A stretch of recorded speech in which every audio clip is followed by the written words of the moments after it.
जब अर्जुन ने भीष्म पितामह को बाणों की शैया पर लेटा दिया, तब भगवान कृष्ण उनसे आखिरी बार मिलने पहुँचे। उन्हें देखकर पितामह ने कांपती हुई आवाज में कहा, हे केशव, मुझे अपने पिछले 10 जन्म तक याद हैं, लेकिन फिर भी समझ नहीं आता कि ऐसा कौन सा अनर्थ मैंने किया कि आज मुझे ये दिन देखना पड़ रहा है।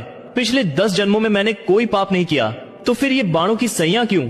ये पीड़ा अब मुझसे सही नहीं जाती, कृपा कर मेरे प्रश्न का उत्तर दीजिए। तब मुस्कुराते हुए कृष्ण बोले, पितामह, इस जन्म और पिछले 10 जन्मों में आपने पाप नहीं किया, पर यह कर्म उससे भी पहले का है। जब आप एक राजकुमार थे और जंगल में विचरण कर रहे थे, तभी रास्ते में एक सांप आया। आप दयालु थे, इसलिए आपने उसे मारा नहीं, बस रास्ते से हटाना चाहा, लेकिन अनजाने में वह सांप कांटों की झाड़ी में जा फंसा। जितना निकलने की कोशिश करता, उतना ही और उलझ जाता। कई दिनों तक वह वहीं तड़पता रहा, भगवान से रोता हुआ कहता, हे प्रभु, जिसने भी मेरे साथ ऐसा किया है उसे भी यही यातना देना।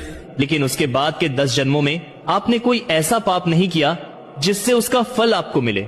जब द्रौपदी का चीरहरण हुआ, तब आप मौन रहे।